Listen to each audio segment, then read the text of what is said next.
trip doesn't seem to trigger the chase. I know that. I know. I did notice that. I just swear to God, I was not in. I could not trip. I could not stop from turn one. He's too far away to trip. Yeah. And it's clear.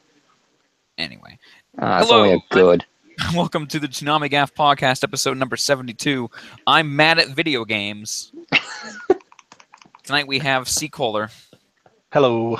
And, good at video games. It's not my fault you're stuck at World 1-8. Hey, man, you're the only one who survived an XCOM, so you're probably just some kind of genius. This is true. I actually did survive an XCOM. I also got the most kills. Wait, Grex, didn't you also say you were getting beaten in Persona 5? No, Persona 5 I was playing on easy. Oh, okay. That's right. Okay. See, I played that on normal. At least in the first palace, you have I was trying to be like, okay, I want to see everything.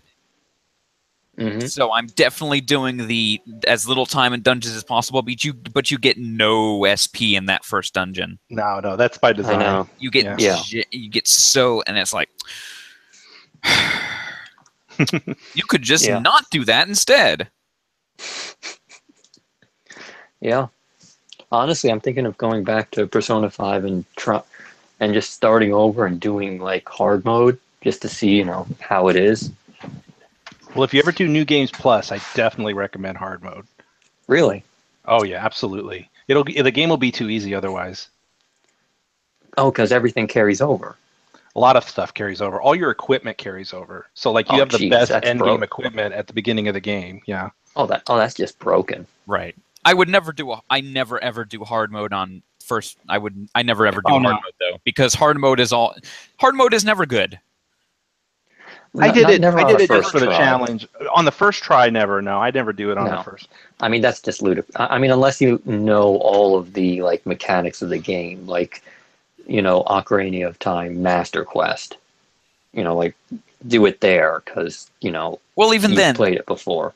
Hard mode is never better designed. It's just we turned all the sliders up and turned yours all the way down.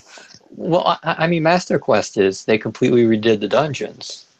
Well, that's all not the puzzles in them. That's pretty atypical, though. Yeah, that's a little bit. That doesn't even count as a hard mode because that's just a different, atypical, more difficult game. Well, I mean, they did also ramp up the damage, though. But it is basically a new game at that. I changed my mind. Every single hard mode is just a slider bump. Well, I mean, they slider bumped it too, but they completely redesigned all the, puzzles in the dungeons and stuff. Yeah, hard mode should not do slider bumps. Everything should be the same. They should just make better ways of making it harder. Yeah. Well, some games give you different enemies, or they'll give you leveled enemies, higher leveled enemies. That's a usually good way of doing it. Yeah, like Breath of the Wild. You get one up from where you would normally be. So instead of starting with, the red guys that die with 2 hits to your tree branch, you get the blue guys that you got to use 3 tree branches to kill. Yeah. So basically, it's just a way to trick you into thinking you're getting more value. You're not getting more value. You're just dying a whole lot more.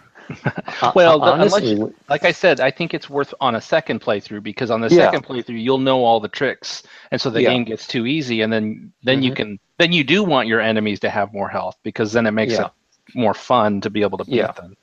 Well, I'm having a lot of fun on my second Breath of the Wild playthrough on hard mode, but I would never have been able to get anywhere if that had been my first experience with it, because I wouldn't have known anything and I just would have been wrecked by the first guy endlessly. I can never execute on anything 100% of the time, so I'm never going to do any hard mode. Because I imagine that's basically parry and dodge everything perfectly, or... No, it's not actually not that bad. You just have to be really aggressive with how you attack. It's different on every game too. Different games, different. But I mean, with Breath of the Wild, it's basically whenever you knock something down and it sort of flies back a bit, you got to sprint forward and start wailing on it again before it gets up. Anyway, Toonami. Yes. We should probably talk about that. Yes, maybe. Maybe. There was no news this week. No, there was not. Unless you want to talk about they put nipples in the SAO movie. Oh, thank God. You know, it's... Well, okay. Who do you think? Asuna, I assume? The sister? Okay. I thought I was going to say, because I think anything other than Asuna, it starts to get extremely weird. I mean, it's weird enough with her. Yeah. What do you mean real. Starts? Yeah. Good point. I mean, we literally had like little sister butt crack in season 2, so you know, it's like, yeah. Now I'm angry again. Yeah. Somebody posted the Xenon butt crack pic in the thread just like earlier today. That's why I remembered it, because I saw the pic. I'm like, oh God, I put that out of my memory. And there was the close up of her snatch, which was also weird. We've said it a million times. As much as we hate SAO, it was so glorious of a watch. I welcome another SAO just so that we can laugh. Yeah. No, I mean, honestly, I would rather have it than something like Tokyo Ghoul or the last Gundam thing we had. If only because let's not even speak its name. Yeah, I can't even remember its fucking name. Fuck me. Unicorn. Yeah. Well, I mean, it's sort of like The Room in the way that they made it thinking, oh, this is going to be great, this is going to be fantastic, but it's like horrible on almost every level. So that makes it sort of like unintentionally funny. Yeah. It's like the anime. To be fair, that's a bit of exaggeration. SAO has like some good qualities to it, like animation and stuff. Well, but yes. I do agree with the the analogy of The Room, where it's more like Rocky Horror Picture Show. You kind of watch SAO and just like throw things at the screen and laugh at it, you know. Yeah. Well, I mean, there's places that do that with The Room too. Yeah. Exactly. Well, yeah. Good point. Yeah.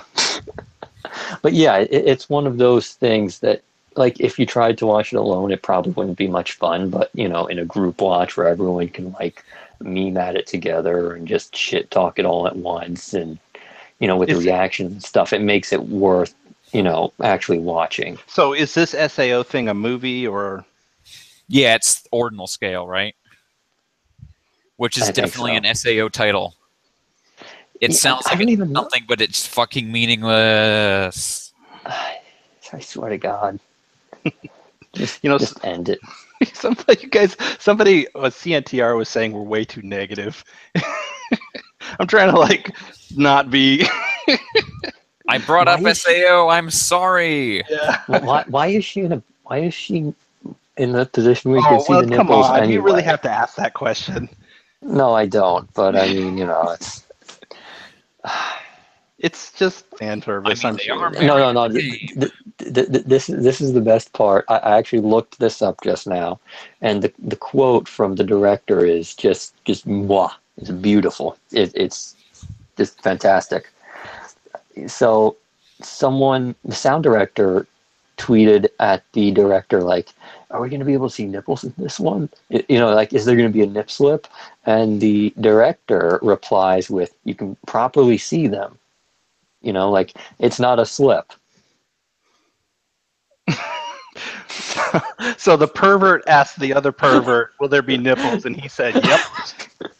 You know, he's like, will there be accidental nipples? And he's like, no accident.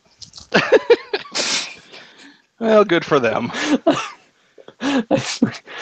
And of course, you can buy a 35 millimeter cut of that scene for $1,500. What? I'm not. I'm staring at it on Amazon right now. Okay. Right this second. You've lost me. Never mind. Like you, somebody that's for a real serious fan, I guess. No, like Aniplex is literally selling this for $1,500. Well, $14.99.99. There's only one left in stock, though, so if you want it, you better order it real quick. Oh my god.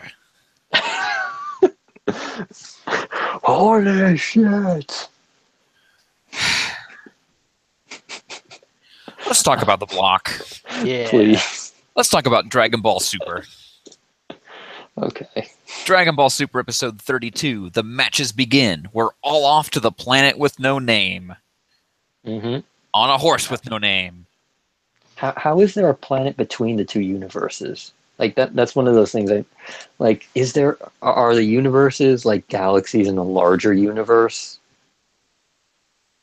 Is it like some kind of is it some kind of Inception thing where it's like Wait, was that explained that the planet is in both? No, it is in neither. It's between. It's between them. Oh, yeah, well then, I guess you're it's right. I think there's probably like a space between universes then, I guess. Yeah. Like there's a space between the universes because you got to travel between them, and the planet's there. So I'm like, are they galaxies in a larger universe? Is it like some kind of crazy ass universe Inception thing? Probably. That'd actually be pretty cool if it was. I kind of wish it. They'd confirmed that yes, there's a crazy ass universe Inception thing going on here. The closest they've done is they showed a chart that said like, here's where each universe is in a circle. Yeah. Mm-hmm. So I guess that could literally be how it is. Yeah. No, but I'm just like, is there going to be like a, oh man, I can't actually use this analogy because we haven't gotten there, and I can't even say what series it's from because that's spoilers. Damn it. Whatever. I just want, like really crazy ass cool shit to be like, in the big universe that has all the little universes in it. So in this episode, we learn several things, a lot of really weird things. One of the first things we learned is that that the Saiyans get to be at least 50, even before they're 50 years old, they don't start really aging, like getting older. And Chase 17 in the thread, he's like, "Oh, great, 50 more years of Dragon Ball, confirmed." Well, I mean, they're like 30 now at least, yeah, or 40. Because I mean, Gohan's like, what is he, 22 something? Yeah, we definitely know they're old enough to have some killer beards. Oh yeah, those are some nice beards. Oh god, the dad beards. I'm surprised when they came back, Bulma was like, "I didn't say shave." She's never seen him with a beard before, It's like, it's different. Another thing we learn is we finally get to meet Monaka, who is this like little red guy. Mm-hmm. And here we go. Let's talk about nipples some more. Like he's got really puffy nipples. I have very large nipples. He really does. My name literally means nipples. Oh god, it does, doesn't it? He literally says, "My name means large nipples." Oh god. What is it about nipples in this episode, guys? I don't know. There's a lot of nipple stuff going on lately, It's what are you gonna do? That's but nipples is the title of this episode. Got it. No, and he's totally secretly the strongest person in the universe. Like, yeah, Frieza would never have fucked with him. I would get the impression that, like they made a point of it in this episode, like to show that he's not like a strong fighter. Because like he got punched in the face by Goku and he's like hurt and stuff. I'm assuming he's got some kind of like other way of fighting. So, yeah, I don't know. Probably involving his nipples, I guess. We'll see. Either that, or he's or he's the Mr. Satan of the entire universe. So go ahead. No, go ahead. I was just going to say, I really want to hear what you're going to say, but I really like the designs of all these Universe 6 fighters. Okay, so that was what I was going to say. Okay, well, okay. Yeah, no, they look cool. So we get to meet all the Universe 6 fighters, which consist of a giant robot, Winnie the Pooh. I love Winnie the Cabbage. Pooh. He's awesome. Cabbage is my boy. Don't you talk shit about Cabbage. That's just slightly blue Frieza. And a penis. Wait, which one was that? Look at Hit's head. Oh, okay. Oh, don't you talk shit about Hit. Wait, which one was the Saiyan, though? What was his name? Cabbage. Oh, that was Cabbage. Oh, okay. Yeah. Yeah, he's a very skinny guy. I don't know why. I mean these. Okay, let me be clearer. It's not that like these are like amazing designs or anything, but I think it's just maybe it's just because they're different and they're like fresh that I like them. I'm like, hey, look, these new interesting characters in Dragon Ball. It's not the same 12 people we've been hanging out with forever. Well, no, I mean, it helps that their shapes are also very different from what we're used to. Like, we're used to everyone having, rippling muscles and being super swollen stuff, like... Yeah, just switch out the heads and maybe replace add a tail here and there. Yeah, like everyone's... When it's literally a steam robot. I mean, that's pretty different, you got to say. Yeah, I mean, that's awesome. I like that. Yeah. And they all appear to be not necessarily the opposite, but a lot of there's a couple of them that are very different. Like we definitely know that the Saiyans are good guys in their universe. It looks like Frieza's going to turn out to be a good guy. His name is Frost. Frost. Yeah. Frost. Oh. Yes. Yep. Like literally, the next episode is like, he helps orphans find homes from the wars he stopped, and it's like, what the fuck? Yeah, and also the final form my ass. That was funny, yeah. We're gonna get that next episode. I'm looking forward to it. Oh yeah, just that Vegeta shit talking. The only other thing I remember from this episode is they all took a test, and Majin Buu fell asleep, so he failed. Of course he did. So that let's be real, he would have failed anyway. He's really not going to fight then? He really will do nothing in this arc. I'm actually kind of glad. I kind of wish he would though. He's got a pretty cool power set. He's just so annoying. Yeah, I like the concept, but I just hate his voice. Yeah, the execution is kind of shitty. Honestly, the Japanese VA sort of goes in the exact opposite direction and sounds like an old grandpa. Which is somehow worse. Okay. I can't picture it, but I'll take your word for it. I mean, imagine like Master Roshi, only like less perverted and more grunty. Huh. Also, before we go any further, I'd like to sing the national anthem of our joint universes. There are two universes and they're big. The end. Bravo. Yeah. Unfortunately, Piccolo was kneeling for the whole thing, so. He is the black character. They really needed to get what's his face in there to do their theme. The guy who did the Olympics and all the movies. Oh, definitely. What's his name? Hans Zimmer. No. John Williams. John Williams. Thank you. There you go. See, I was like, what do you want it to be like? Brrr for just. The national anthem of the joint universes is just vuvuzelas. Oh, God, it probably would be.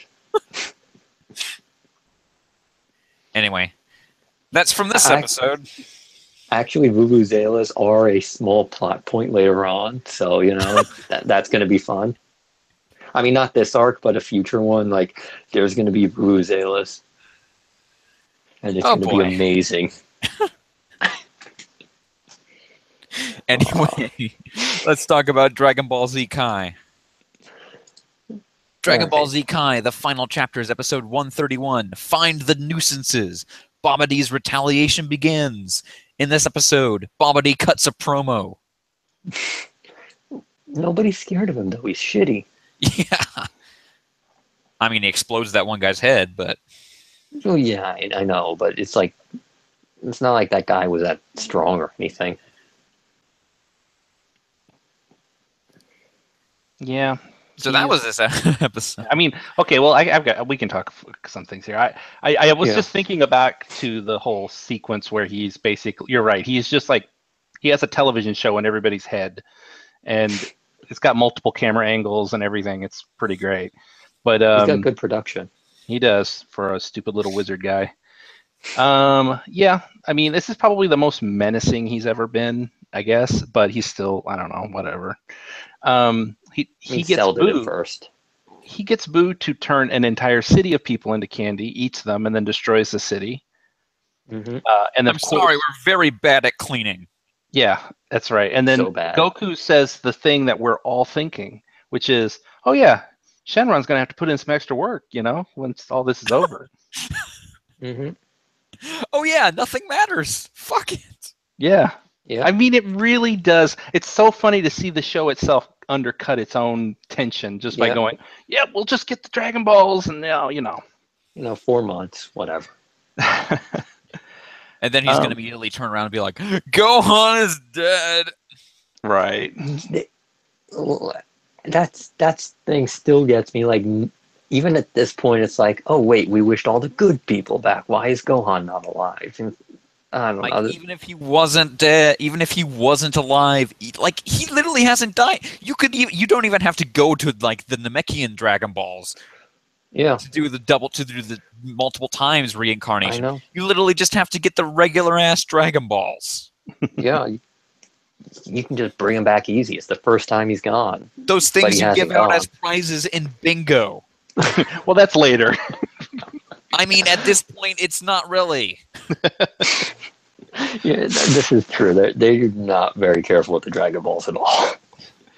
So I mean, they just gather that shit on a whim. So our favorite character returns, the Supreme Kai, and he takes Gohan to the Kai planet realm, whatever. Yeah, and then what's his name? The red guy? Immediately starts to suck because he's like, you can't be here. Yeah. He also he could evaporate you. Like, bitchy Gohan could evaporate you. He also has the clothes beam. He does. He does. It's like that's apparently a common power, not just Piccolo exclusive now. I mean, apparently they're the only two that have bothered to learn it, though. Yeah. I mean, you'd think Gohan would be like, oh, I should pick this up. It might make my, Mr. Saiyaman transformation a little easier. I love that nobody rely on Bulma. It's just like clothes beam. It's like, what the hell did you just do? How did you do that? It's like, no, I can do clothes beam, whatever. I guess everyone else is just too lazy to learn it, Yeah. So they get there, and basically now we get Dragon Ball's version of Excalibur, right? Sword in the Stone. Excalibur. Oh yes. Cool. Just put in the long drum roll before that. You got it. So yeah, I guess that's gonna happen. The Z sword. I'm sure this will matter. Hint, hint. I'm sure this will have anything to do with the fact that we saw Caveman Goku fighting different Buu. Right, exactly. Like that's all I can think about. He's getting the Z sword. Maybe he'll defeat Buu. Caveman Goku has to happen at some point. Yeah. Look, it's this other bullshit that they pretend is going to matter, except it's always Goku. But does he keep, I guess he doesn't keep the sword though, because he doesn't have it later. Well, the sword becomes that old guy. Oh, you spoiled him. Well, whatever. Oh, okay, yeah, whatever. Like Goku and Gohan meet up and they're horsing around with the sword and they break don't say anymore. Don't say anymore. I'm gonna cut this out. I'll cut out the whole bit right there. Because there may be someone else. I didn't know that. So whatever. So I've got a question for you guys. Yes. How strong is Mr. Popo? So strong. I mean, have you watched Team 4-Star? No, I haven't actually. He's the strongest. He is the strong. Apparently strong enough to beat 2 Super Saiyans, right? Like they straight up did the Shenron appears and then immediately is like, oh shit, it's you with Mr. Popo before the actual thing did that with Beerus. That's funny. Yeah. He's like a genie, right? Yeah, he's something like that. He's the racist stereotype genie. Yeah. They were when they were making Battle of the Gods, they were like, how do we adequately display how strong Beerus is? And it's like, well, these other American dudes making this fan dub had Shenron scared of a people. It's like, let's do that, but also fuck those guys. Yeah. I hope the hiatus ends soon and they get back to it, because we're supposed to get that. The next episode is that 3-parter where... Yeah, the next episode Gohan is the Cell finale. Yeah, where Gohan just pushes Cell's shit in, and I really want to see that, because that's going to be fucking awesome. I don't know if they're gonna do Boo. I don't know. Like, they might be suddenly too. They might suddenly be like, okay, we're doing too much other stuff. They might be, or they might be looking. I heard something about them expanding. Well, like they're doing that official dub of Hells. Yeah. Which pretty much will require an expansion because you can't just have Team 4-Star do it. No, but I mean, like, in general, for like their regular video stuff too, they're looking to expand. I think the rumored explanation is the editor they have for DBZ Abridged is moving over to the the new things until they catch the new guys up to speed or something. Yeah, it might be something like that. Yeah, like I remember reading something along those lines somewhere. So, like, he's their only editor, and he works on everything, right? Yeah, so, pretty much. Yeah, they need more editors. Yeah, like he's their main editor, and I'm pretty sure they're bringing on at least one other guy to help. So, like, they definitely need more editors so he can like be primarily on DBZ Abridged. Yeah, and maybe get some episodes out faster. If they're gonna do Boo. Oh man, how the hell long would Boo be if they did it? Long. Yeah, I mean, I'm just trying to imagine all the different plot points, and it's like there's a lot of shit in there. Boo is way too long. Yeah, it's like also can't wait for their Kai version of Cell Kai. The previous 2 Kai videos are amazing. The first one is the best one, I think. The second one isn't quite as strong. The Ginyus are here. Goku should kill the Ginyus. Just fuck by the whole plot. Just fuck that whole plot. Anyway, like we're just gonna cut that entire thing out. Anyway. So yeah, I did like how Bombity's thing was basically, oh, this is just Doflamingo in the birdcage. Yeah. Like he's even like, I want that fucker Usopp. Mm-hmm. Yeah, that's basically it. I was a little surprised that those were the 3 he wanted. I don't quite remember why, but... Wait, which one were the 3 he wanted? He wanted Piccolo, Trunks, and Goten. Oh, right, because those are the only 3 he saw. Like, he saw them fuck with Boo, like... And Vegeta's dead. Yeah. And Gohan is dead as far as he knows. Oh, that's right. Yeah. He thinks Gohan's dead. Did he ever see Goku? No. I don't think so. Okay. Well, I mean, he saw him in the... no, I think he also thinks Goku is dead because, Vegeta came back, so... Yeah, so he figures, okay, Vegeta won and Goku lost. And... Okay. But yeah, I can't wait. Not being able to sense energy really sucks in this universe. Yeah, it does. I mean, even when you can do it, you still can't somehow sense Gohan. Yeah. What the fuck is up with that? Well, apparently Supreme Kai can do it. Well, he better be able to do at least that much. Yeah, seriously, he better be able to do fucking something. Anything else. Yeah, like his plans are garbage. Anyway, want to talk about JoJo? All right. JoJo's Bizarre Adventure, Stardust Crusaders, Dark Blue, Episode 6, Dark Blue Moon. In this episode, they're on a boat. They're on a boat. Everybody look at me because we're sailing on a boat. You see, when you say they're on a boat, I automatically go to that Berserk arc. Shark. No, see, I automatically go to that Berserk arc that was like, they spent like 7 years on the fucking boat.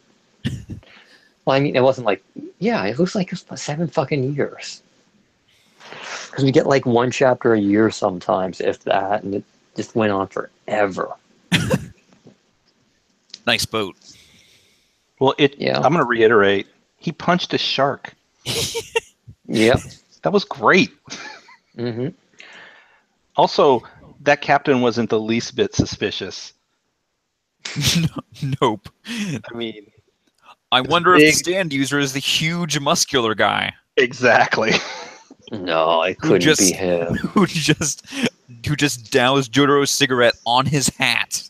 I did like though for like a minute they thought it was that girl. They're like, come on. the little girl's the span user? I mean, oh, but she was in the water. No, it's obviously the giant 7-foot tall muscular man over there. Oh, it's definitely not the guy that looks like, young Arnold Schwarzenegger. Anyway, so in this episode, there's a stowaway because, come on, gotta have for some reason, gotta have the kid. Well, that's what I was going to say. It's like she looks like she could be related to Smokey. I mean, she's basically this part Smokey. What was the character's name in the first part that was also like that? Poco. Poco. Yeah, so there was Poco, Smokey, and then this person. It's like I guess every arc has that character, at least so far. Yeah.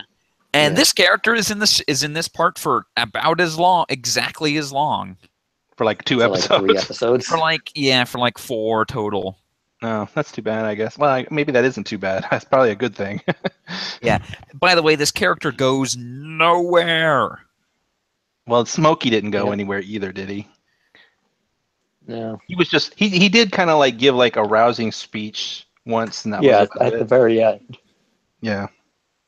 But this character serves no purpose. That makes me sad. So that all happens in the first 15 minutes of the episode, and then the rest of it is just nonstop fight. Yeah. With this universe's Aquaman. Basically. Yeah. So I like when the villains do that thing, which a lot of villains are going to do, is they make the mistake of standing right in front of Jotaro and talking shit. It should be it's a thing called penalty, standing within 5 meters of Jotaro because you're about to get fucked up. And they always want to test your stance. By the way, the ora sound, in this dub, I think is really good. Yeah. Mm-hmm. Some people were thinking that sometimes it's Patrick Seitz and sometimes it's Matt Mercer. Oh. Because the one extended one he did this episode sounded different from the previous few, where it's definitely Mercer. This one sounded a lot like Patrick Seitz. It might just be because he's got to he had to draw it out longer, so you got to breathe differently, I guess. Yeah. Anyway, in this week's episode of Things That Will Never Show Up Again Theater, Starfinger. Bye. Oh, I changed. It'll actually show up again once next episode. Oh, that's good. And then never again. Oh. Oh, I think the anime apparently adds it in later, but whatever. Yay. Anyway, what did you think about this guy's stand? It's not that great. I mean, as far as being interesting, not really. It's just basically water power. He had it's like fish. Like I say, it's like Aquaman basically, sort of. I mean, he did create the thing with the scales. It's all the scales are like little razor blades. I thought, well, that's kind of clever, I guess. His most dangerous power appears to be literally barnacles. Yeah, the barnacles. Yeah. It's kind of lame. It was kind of lame. I mean, I can think of much more interesting stands that do more interesting things, and these just this feels kind of weak. Yeah. Look, it's the author's 10th stand. Yeah. I'm sure they get more interesting as it goes. It's just this one. I mean, I think we've had more interesting ones personally, but this one is just, I don't know. I just didn't really catch my interest that much. It also looks stupid, I think. It had a big Pac-Man head sort of thing going on. Or something. I couldn't quite make it out, actually. It looked a little bit remember that bad guy from the Super Friends who was the underwater guy? Aquaman? Had his head. I can't remember his name.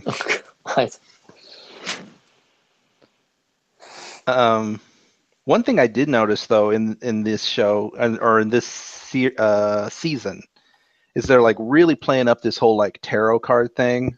Yeah. So not only is every stand tied to their tarot card, but their abilities are tied to what that tarot card is. Mm-hmm. That's kind of new and interesting, I guess. Mm-hmm. Yep. It will never appear again. as it will be with JoJo.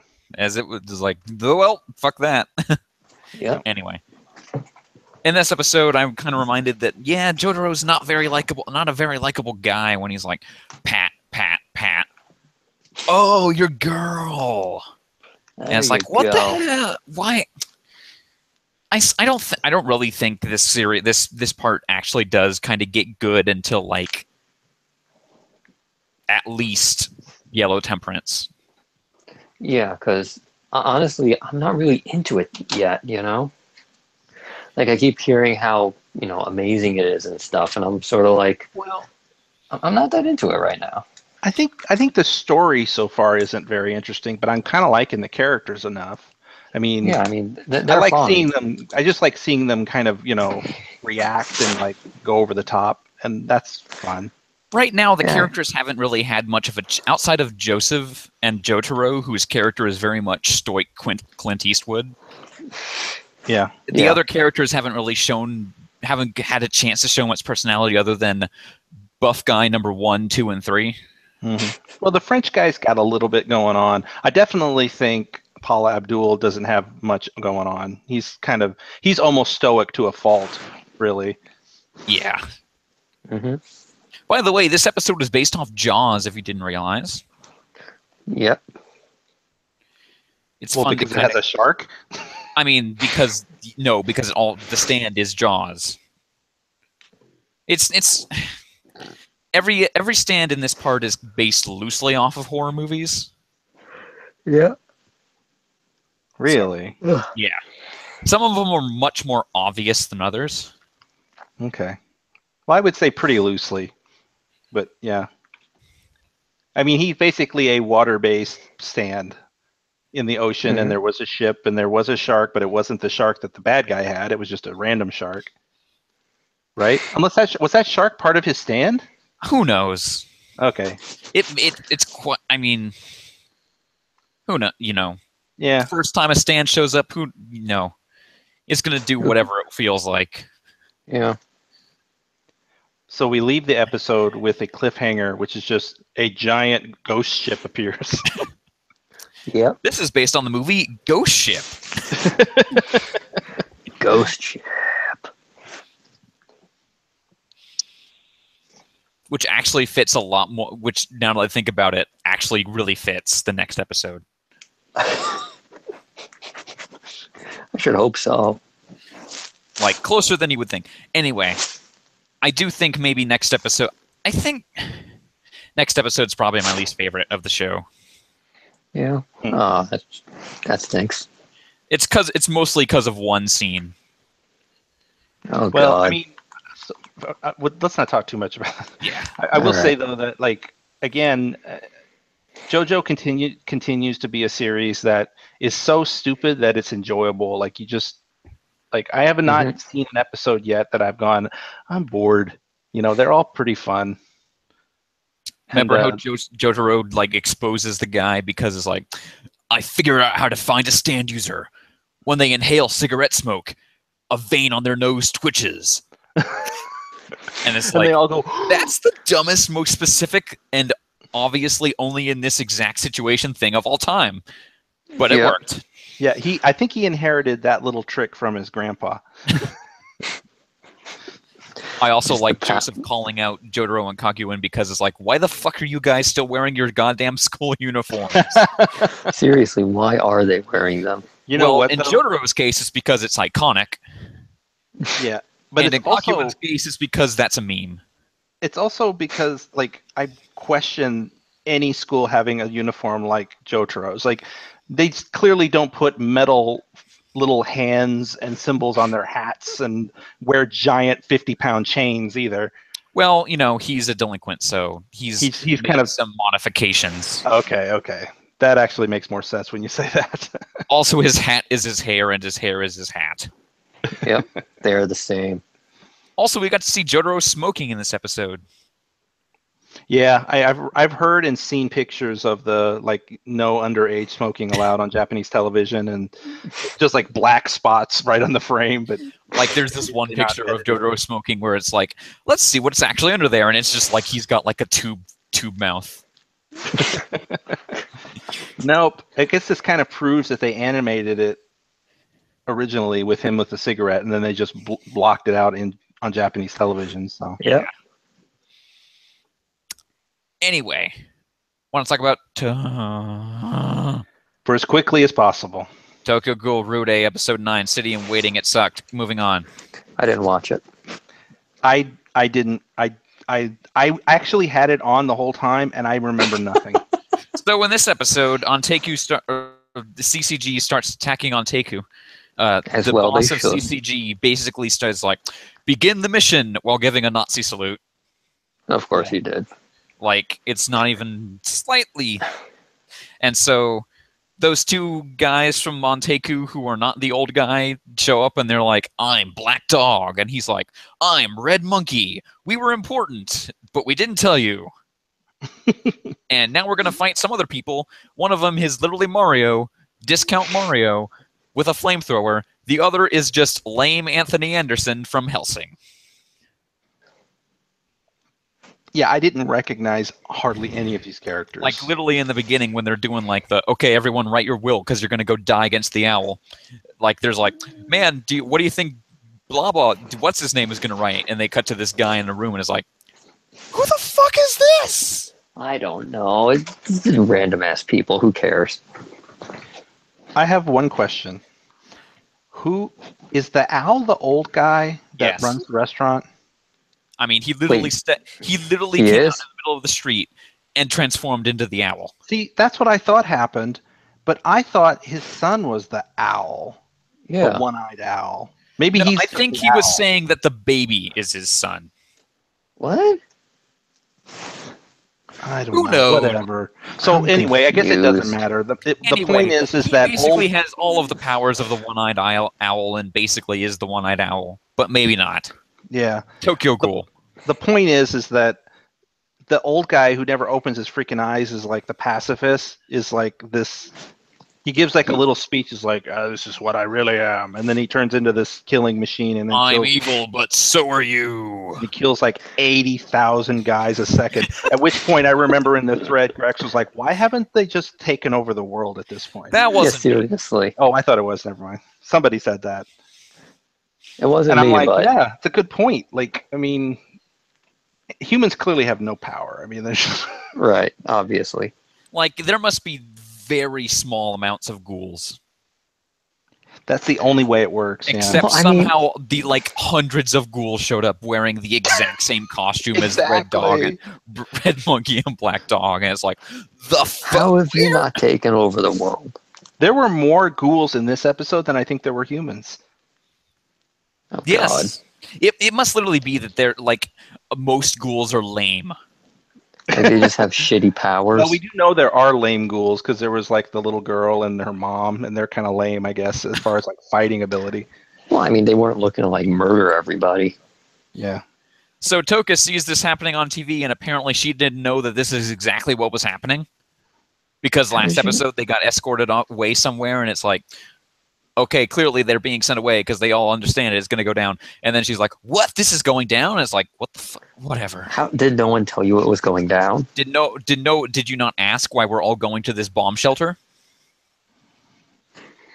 And Kaneki also finds out, and he's like, oh God. Also, like, Frenchie shows up and goes crazy. And then he's really sad and, whatever. He's always really sad. They try to take that character who is really, to be honest, like a comedy character. Like he is like a joke. And they're trying to make it like this emotional scene where he's like, oh, Kaneki. And I'm just like, shut up. Go back to a bathroom and sniff your napkin. God. That's all I've got to say on this dumb show. How many more episodes are left? Probably like 3? Seriously? I think it's 3. Yeah. There should be 12 episodes at I don't know. I would just end my life. Yeah. Want to talk about a good show? Like what? Yeah. Like Hunter Hunt? Go away. Yes. I'm dropping you from this call. Aw. Hunter x Hunter episode 65, Evil Fist and Rock, Paper, Scissors. Mm-hmm. In this episode, Gon wants to make his special technique rock, paper, scissors. This is a good idea. This is a very good idea. And Killua goes off to beat the Hunter exam, which he will destroy because they got through it just fine with no Nen, and now he's got Nen, and it's like, well, why don't I just automatically proceed to the final? Like, wait. What? Just give him the card now. Wait, you know what? Actually, you bring up a really good point. I bet this happens all the time. I mean, you think about like a guy becoming a hunter and then like selling his hunter's license and just going and getting another one, you know? No, you can't get another one. Well, that's exactly what Killua was doing, isn't it? No, he doesn't have a license. Killua did not pass the hunter exam because that's right. I thought he sold his card. Okay, that was gone. No. That was gone. Yeah. Well, I mean, Gon Does Gon have his card? Yeah, it probably doesn't matter. No, he's got it back. Okay. He had pawned that shit off because he needed cash fast. Anyway, Killua's going to go to the hunter exam, and it's basically going to be pass go, collect $200 in your hunter pass. Yeah, pretty much. Oh, you already know Nen? Okay, cool. You also passed the actual exam. Mm-hmm. You get to talk to those dog people again.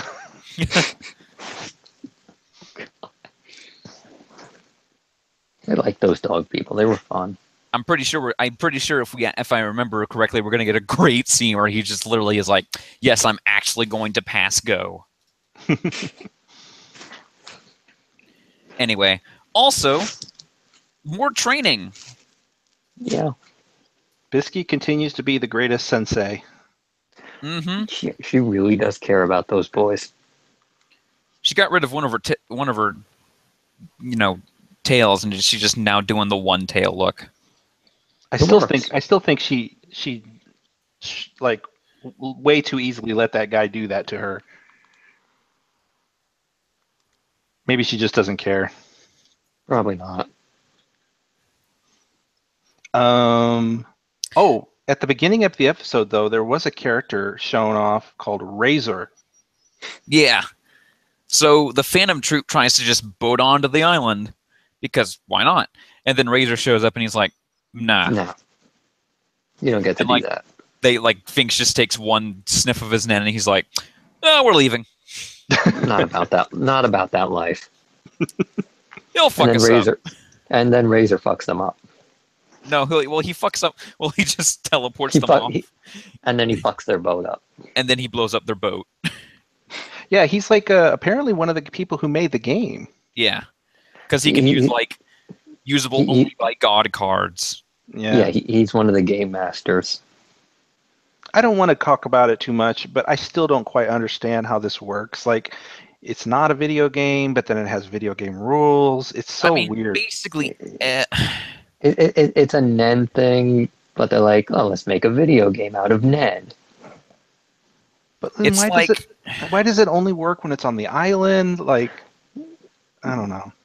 It does. I don't really care. It's just weird. It's just like because they even made a point to show that when Killua went back into the quote unquote real world, which is still the same world, he couldn't use his ring. Yeah, it's something to. It's like the condition they needed to set to get the whole thing to work. And it's like maybe the ring is like a Nen object that can only work in a certain place or something. Yeah.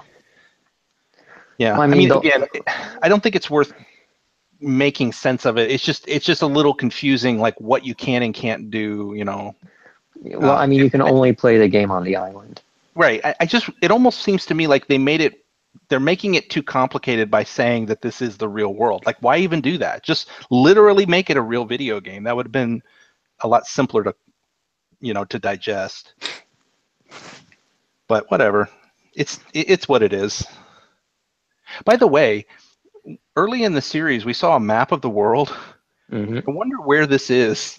Can you see this on that map? It's in like a corner somewhere, I think. No, I thought it was I think someone did post a map with it like highlighted, and it's like, hang on.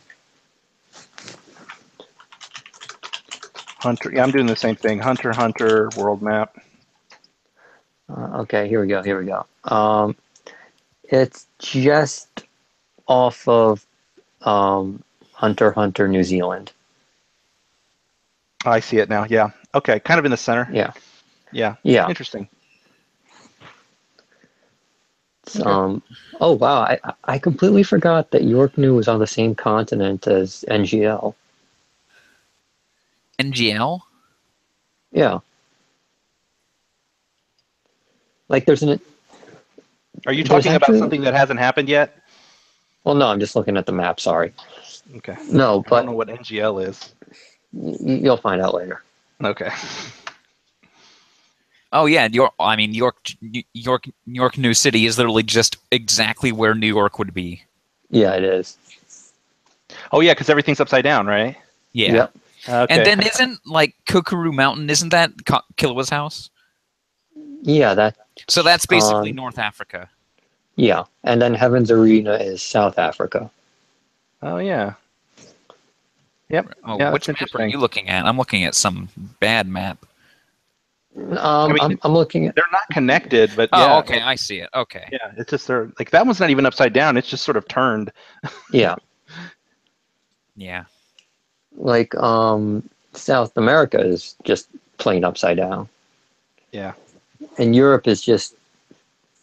Europe and Asia are sort of shaped weird, like it just got broken down the middle.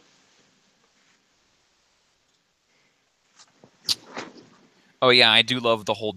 This is spoilers for stuff we may or may not get, but the idea of the dark continent in this world is like what? Because there's so much shit we haven't even seen yet. Like if you look at the never mind. Let's no, like if you look at the world map, there's this weird thing where it's like this ring around this little island thing, and I'm like, what the fuck is that? Because that's got to be like that's the one thing that's not just a actual continent transposed onto a map. Right. Yeah, the thing at the very top. And then you're like, man, what is that? That probably matters. And no, I have no idea what it is. Yeah. Anyway, also in this episode, Genthru, or whatever his name is, turns out he wasn't actually going to not blow everyone up. Of course he was going to blow everyone up. Yeah, seriously. Like, and only the only black guy figured it out. Yeah, the only thing I'll say is that they definitely did a good job of making that guy hateable. Yep. I still think he's a weak and stupid villain, but yeah, I definitely hate him because what an asshole. Well, I mean, he has to be weak enough for them to actually be able to beat, Yeah. Like, they can't pump him up to, like, No, I'm saying, like, the problem with him is that he's, like, not threatening. Like, okay, yeah, he did kill a bunch of people with his stupid Nen power, but, like, he just screams, like, he's going to be outsmarted, like, or something, because he just doesn't seem like... He seems more like a thug than, like, a really smart guy. Yeah. I mean, I think part of the problem there is we had, like, the, spiders, and they're all, like, freaking super genius villains. And, like, anyone that's not that is going to look shitty by comparison. I think you're totally right.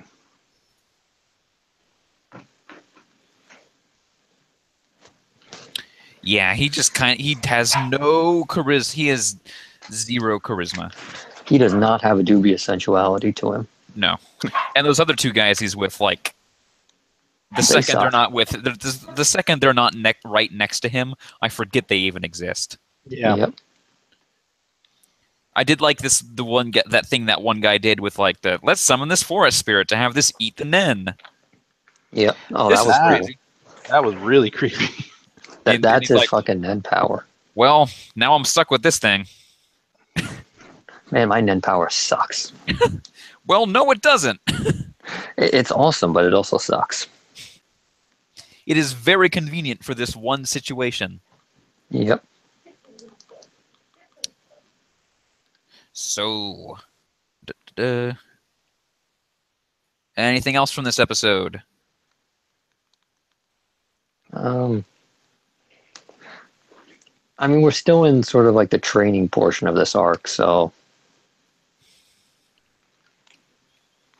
Yeah, I don't remember anything else. And it's hard to remember any specific training because, let's be honest, I don't know what's going on. Yeah. I mean, you're right. You kind of led with the big thing, which is he's making John Ken Pon or whatever his like signature move. That's it. And Bisky's teaching him like how to like throw his nen a long distance or something. Yeah, he's got to learn how to make his nen fly. Yeah.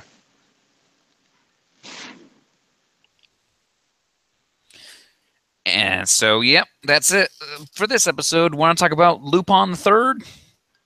Sure. Lupin the Third, Part 4, Episode 11, The Lovesick Pig. In this episode, we finally get the Rebecca versus Fujiko Mine that we've always wanted, and also we get Rebecca's top. Holy crap! Here's what's great is that like. And I think I've kind of said this before, but like it would be so easy and like typical for them to introduce a character like Rebecca and have her feel like a real insert character that doesn't, kind of doesn't belong. But she is really great. And like I think I actually kind of like her a little more than Fujiko. Oh, you bastard. I do. And I think it's because like, Fujiko she's really in it for the money and like, and all that kind of stuff. And Rebecca, she's already rich. She's just in it for like the thrill. Yeah. And I think that's awesome. I think like they kind of really stand toe to toe. And that's saying a lot considering, Fujiko Mine and all of the Lupin characters have been around for decades, Mm-hmm. Yeah, she's a really good addition to the cast.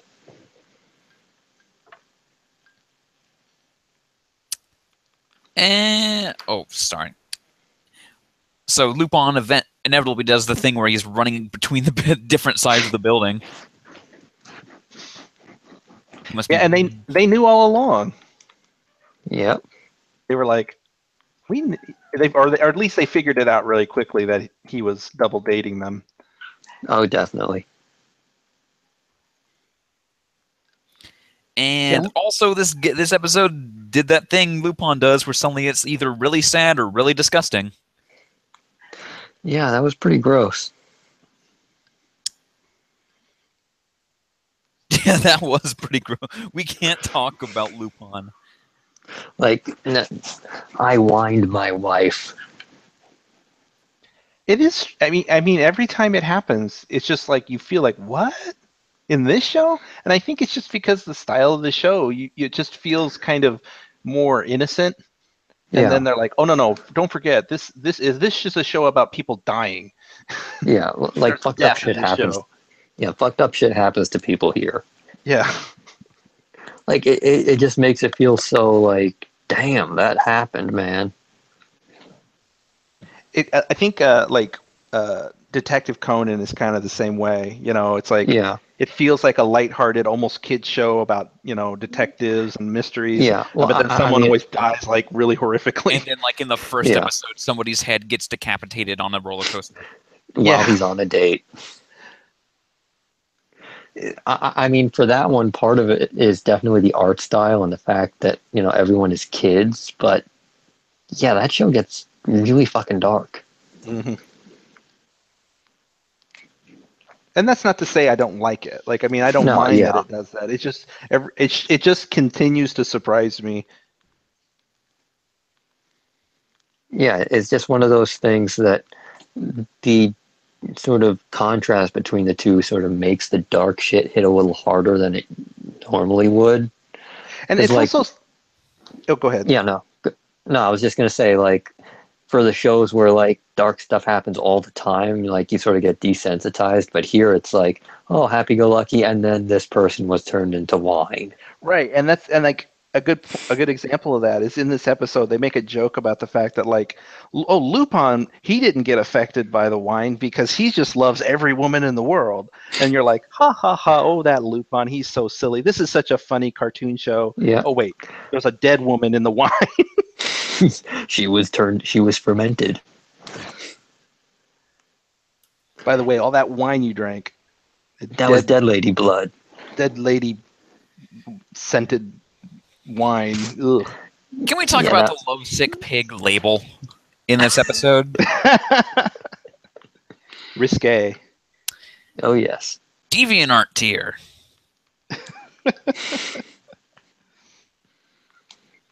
Yeah, that was another one of those like, oh, wait, what? We're showing some partial nudity here. How did that happen? Anyway. Yep. It's still Lupin. How many more episodes of Lupin are there? Well, it's there's a bunch. 6 episodes. Oh, it's that long. Okay, I thought I kept thinking this was a 12. All right, good. Yeah, it's not going to end until the end. Its replacement is not coming until next year. It looks like next week is going to be the beginning of a 2-parter. Ooh, cool. Yeah, judging by the episode title. Well, that sounds awesome. Yep. Anyway, want to talk about Naruto? Nobody says anything. Episode 172, meeting. In this episode, the villain of the arc is like, okay, let me tell you my entire backstory. I was born in blah, blah, blah, blah, blah. My parents died, blah, blah, blah, blah, blah. Yeah. And I don't care. Oh, shit. Mr. Emo, keep my hair in front of my eyes at all times. Oh, the Sasuke. My parents died because of a vase. Wait, what? Like he knocked a vase off, and that's why his parents died. I don't remember that. That's because it wasn't memorable. We're talking about Naruto now, right? Yes. Wow, So I really didn't pay attention. They plan on trying to get the 3 Sennin to teach them, which is going to happen for some reason. Probably because they have the script, and so they just decide to walk to the most battle-torn place and not die. The whole thing just seems dumb. Also, Jiraiya killed that dog. He totally did. Except it was probably Orochimaru. Like he probably was like, "Hey, there's a dog over there." No, he'd experiment on the dog. Yes.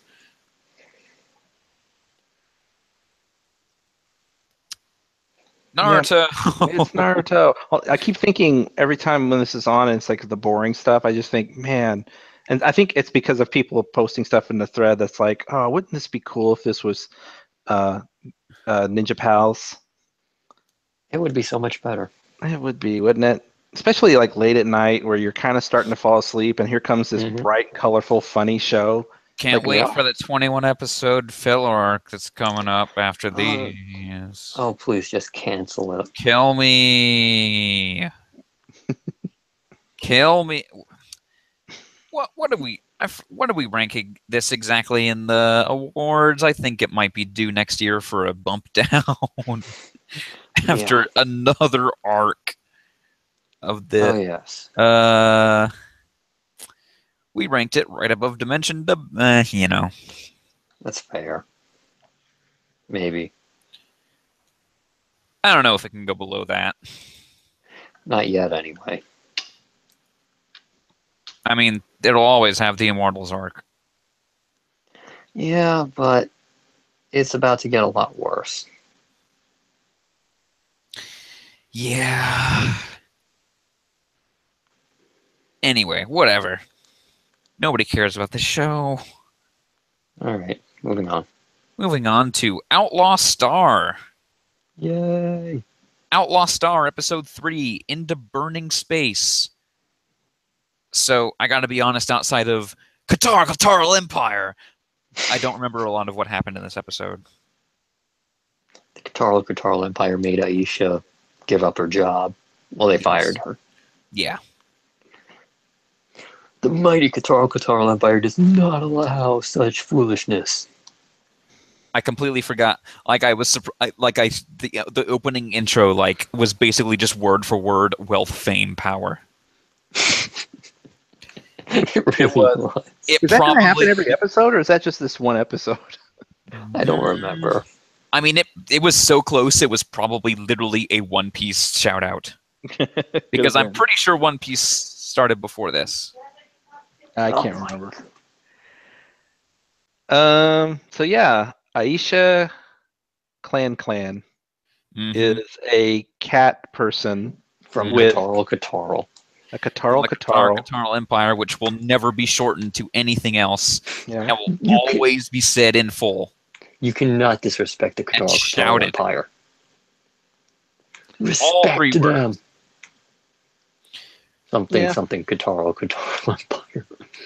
She looks like she could be kind of a fun character. I mean, she came off really annoying in this episode because she kept screaming and screeching, and that's a little annoying. But I think she has like the makings of a fun character because she seems like, especially at the end, she's kind of stupid, you know, like kind of bumbling, and she also she's just hot tempered, and it's just it's better than a boring character. I think she could be fun. She acts a bit like me playing World 1.8 of Mario plus Rabbids. Yes. Screaming. Yes. Just pure rage. There was a funny scene in this episode where there was like a whole bunch of innuendo about the fact that what's his face couldn't perform, and then like Melfina's like, "I'm sorry, you can't perform." Like that's not what they mean. That was like really good. Oh, they aired this on Cartoon Network. We just got roasted for like half the episode. Actually, somebody in the thread posted like a link or like a list of all the things that were cut. And that might have been cut. I don't remember which one, but there was a ton of stuff that was cut from this episode. Like a lot of innuendo was cut. So, but I don't know about that one in particular. But there were other things like just general stuff, like don't say killing and that kind of stuff. But there was sexual stuff too. Like this show had a lot of like little sexual innuendos, kind of humor moments mixed in, which were pretty great. Oh, definitely.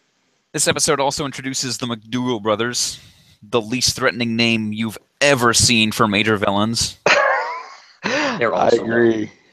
Oh no, the McDougal brothers are coming to get me. I'm so afraid of them. Oh, and everybody in the thread was freaking out or going crazy about the fact that What's-Her-Face says like a really important line. And it was like, when are you ever going to stop running or something like that? Oh, that's because it's from the promo, the old promo. Oh. It's from Space is the Place. Got it. Okay. No, it's not Space is the Place, but it was one of the other ones. Broken Dream. I don't remember. Yeah. Got it. So everyone's just being like, "Hey, she said the thing." Yay! I thought they meant that like she said a thing that's going to like come back again and again in the show, but no. Okay. Alrighty. Yeah. Well, anyway, he God, I keep forgetting the protagonist's name. Gene Starwind. Gene. Okay. Yes. Yeah, Gene. Such a. I mean, like a lot of these names are not Japanese names, and for some reason it's throwing me.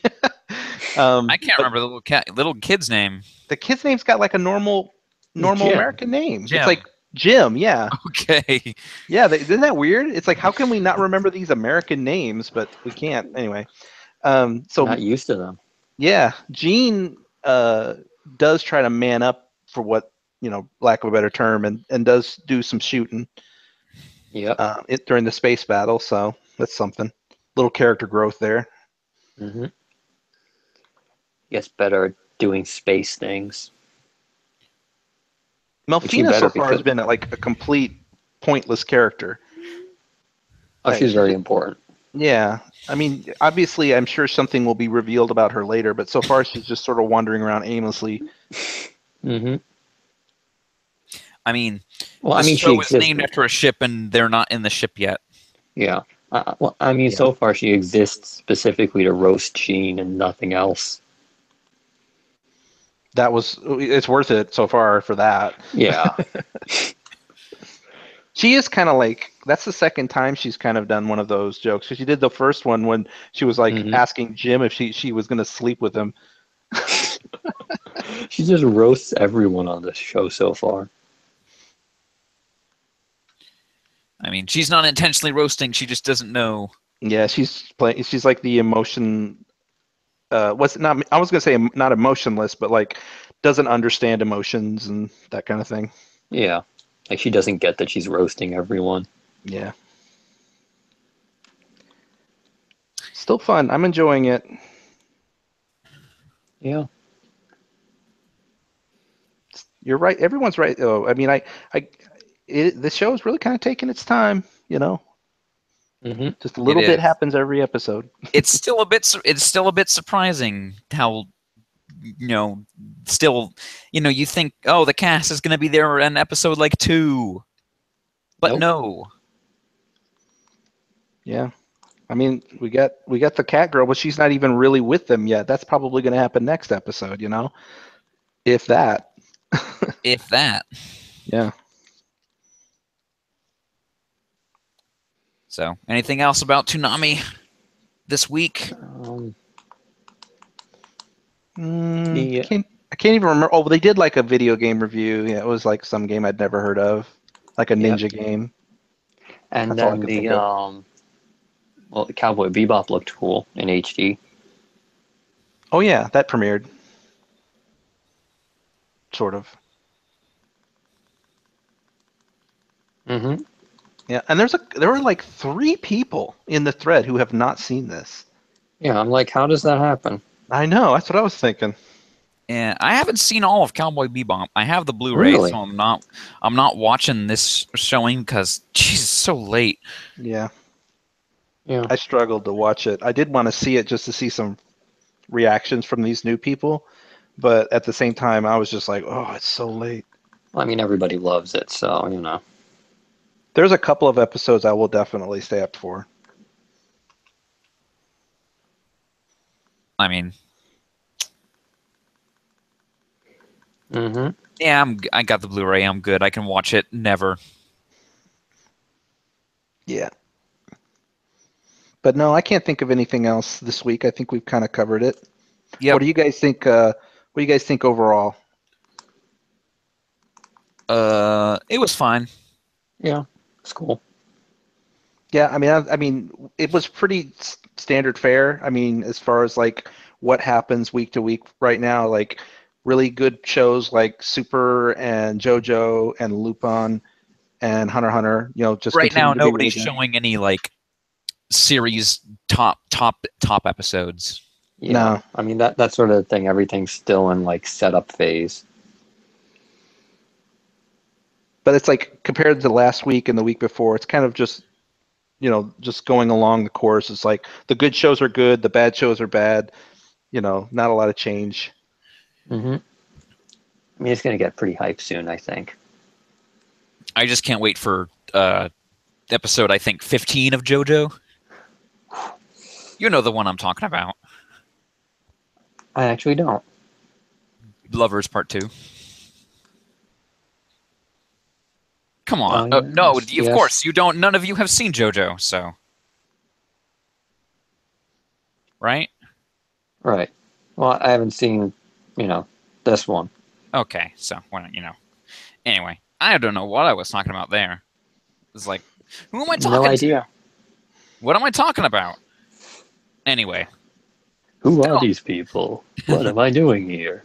That'll do it for this episode of the ToonamiGAF podcast. Thank you, C. Kohler. No problem. Thank you, B-Dubs. Okay. Fuck you, XCOM. We'll see you guys next week for episode 73. Good night.